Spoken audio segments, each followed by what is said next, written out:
Rightio, one more race we want to check out at Rotorua before we push down the line to Hawera. Race number 8, Steve, the Bridges Rotorua Stakes, Group 3 for the fillies and mares over the 1400 metres. Competitive market, competitive. Yeah, fantastic field. Punters playing 4 or 5 different horses early doors, including Mai Tai, $4.80 from a short of $4.50. Jodlin Gal, $5 out of turn to $5.50. Oscilleta also out a turn, $6.50 to $7. Francesca, well played, $7.50, resumes here for Andrew Forsman and Maddie Cameron. One of the better played in the first 36 hours, number 5, Francesca. Secret of More, also well played, including a $500 bet at the $9 price, yet to budge since the opening call. La Bella Beals, Sticky Gate, $8.50 out to $9. Double figures around Fontaine, $11. Illumination, $12. Marchioness needs a scratching or two at $13. She has the same price as Synchronise, but I think Synchronise will be running earlier in the program. Again, a horse that needs a couple of scratchings. A couple of interesting runners here. Number 13, Shepherd's Delight, 3-year-old filly at $18. And Sassy Merlot hasn't been friendless, again at a nice each-way quote of 18. So it's 4 or 5, as I mentioned earlier, Thaddeus, that they've played. But probably if I'm taking a lead early doors, it sits with number 5, Francesca, and also that big single bet around number 2 and Secret of More. Gee, Pops, if we've been a little bit stifled for choice in the first couple of races, we've got a fair few to potentially have a bet on here in the stakes. Wow, I mean, where do you go? Where do you start? I mean, you've got a lot of different form lines to work with here. You've got horses that have chances that have got bad barrier draws. You've got fresh up runners that have shown talent. This is a very good field. And let's be honest, this is a race that delivers year on year, the Rotorua Stakes for the fillies and mares. It is normally a very good race, and once again that is the case here. I mean, you first of all work off some runners that bounced out of that Cambridge Breeders, and you look towards horses, and I thought very good runs from La Bella Beals, for instance, who finished into 4th position behind Bonnie Lass. Look, she's drawn out in the car park, but she's a horse that is in form with what she's been able to do. Of course, she was beaten here 2 starts ago in a race, as we pointed out a few weeks ago. She went up to win that race and somehow didn't when Stars and Cream fought her off. But then she backed it up with her run in the Cambridge Breeders. But she's got a completely different barrier draw to what she had last time. I was actually really taken by Shepherd's Delight, the 3-year-old filly, with how she ran last time. Now, she has to take on some of the older horses here, but she's run well in both of her starts, I thought, and behind Cote de Boone, and also her run in the Breeders. She's Group 1 placed, as we know, over 1,600 metres. And then the big enigma in the race is Sassy Merlot. What does Sassy Merlot do? Because if she does find a way of getting away with them, like we have seen all season, apart from her last 2 starts, and still be able to find her way back into the race and run the sectionals that she has in both of those races is quite remarkable.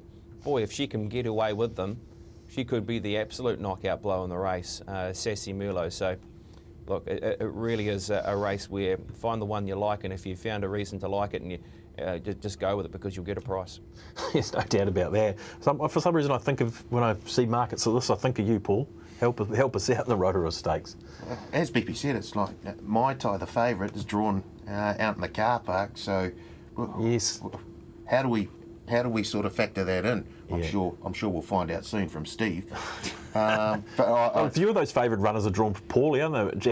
Even again, more you can intrigue. assess how the day's playing though. This is what race second to last, race 7 or 8, race 8, I think. So, again, you can just take a line on how the track's playing, and those wide draws might not be that bad on what they are on first look. Yeah, okay. So, Paul, that'll be where everyone's looking to go later on in the day. Well, possibly. Who knows? But I mean, at the moment, they look quite ugly on paper, the wide draws. But we'll just see if that pans out on the day. Okay. Did you add Mai Tai in the Mai mix? Tai though. Yeah. I do like Mai Tai. Yeah. Back to the 7 furlongs. Really like that.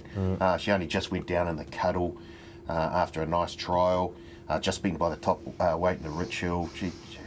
She's been in behind some very, very she'd almost deserve a race like this, wouldn't she? Exactly. She's run into the likes of Imperatriz and Coventina Bay, so can certainly understand the support behind her. And was she 480 the last time I looked? Yep. The same thing with Oscilleta, drawn way out in the way out. Yeah, 20, isn't it? Yeah. But I don't know. I'm still trending towards Mai Tai. Yeah. Okay. $4.80, it is the favourite. She would deserve a race like this. Gee, Steve, awfully tricky little race to frame up here. Yeah, it is. Look, I was leaning towards possibly number 3 as a bet, Jodlin Gal. currently trading at 550. She came of age last preparation, Jodlin Gal, including winning an open class on Boxing Day at Ellerslie, then 5th in the Westbury when it started the 5-1 fave. So she's got talent. She's well related. She's had a freshen up after the Westbury. She goes into this race having one trial over 1,100 metres against group horses, and group horses that are genuine sprinters.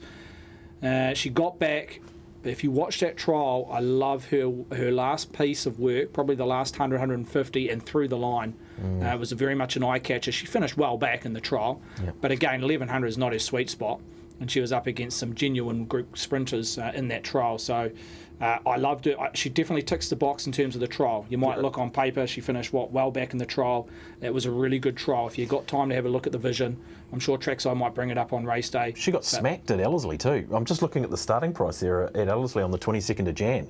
Yeah, it was one of those horses I think the BGP leapt onto, and Kadaka Million Night. Yep. And she was deserved to be favourite in a Westbury. It was a Group 2, fillies and mares, and her win at Ellerslie, as I mentioned on Boxing Day, produced a really good figure to suggest she's up to group class. And again, we talk about these weight for age fillies and mares races. It is dominated in terms of the marketplace on horses that have the higher ratings, and she's got a rating of 85, so she's the third highest rated in the field.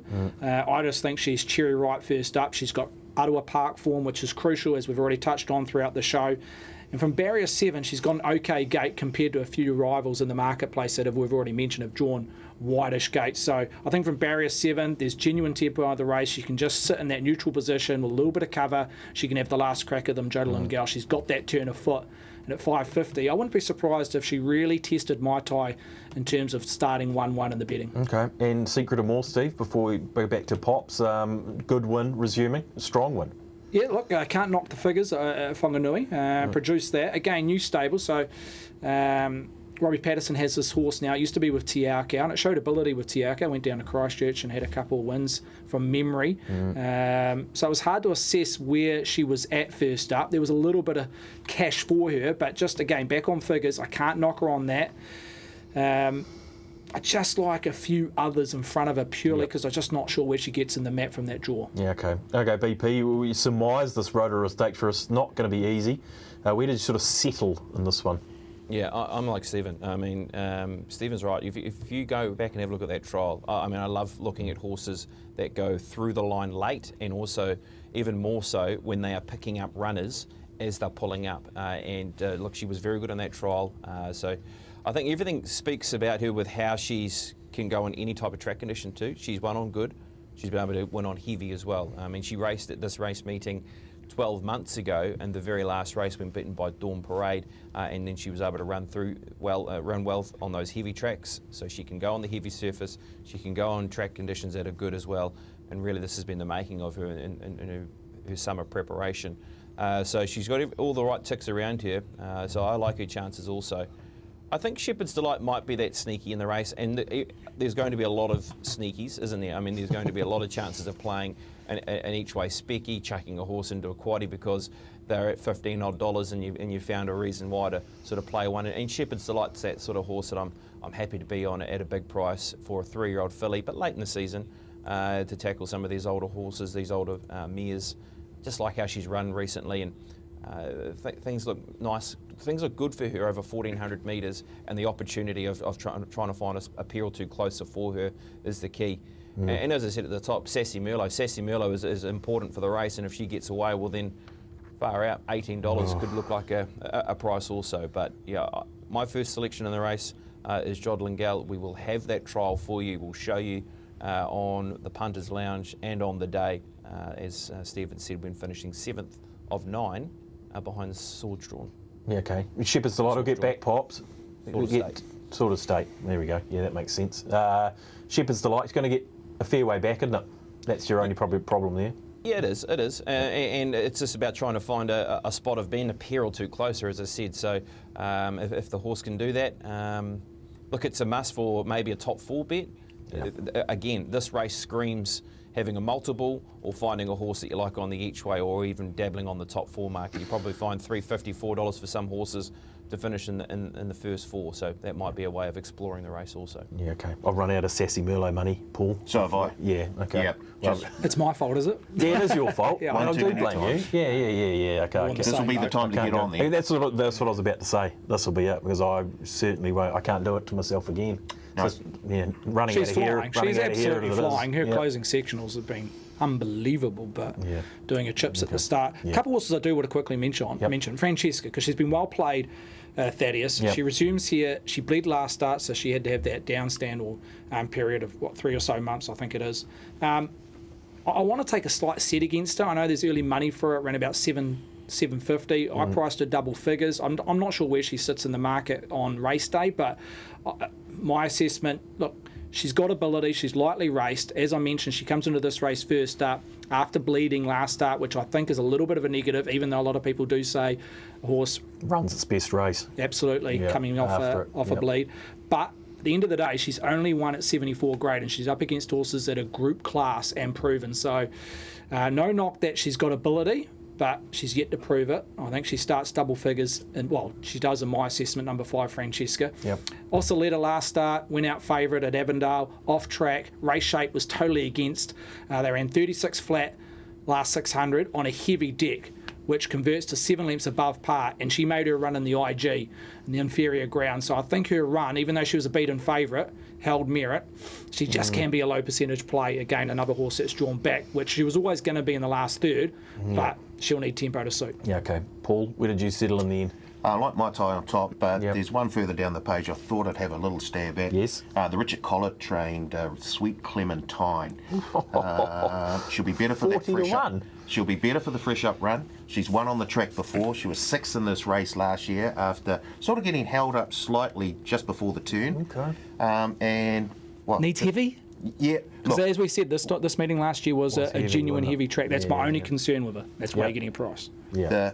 so what? This is race 8. So Yeah. the track will be cut up by then. So it may be playing a wee bit worse than what it was at the start of the day. Oh. I'll give her a I chance. just see there's a little nibble for it too down at 40 to 1, just funnily enough. Top 4, $7. Okay. Sweet Clementine. Just to throw you that late curveball, thank you, Paul Mawadi.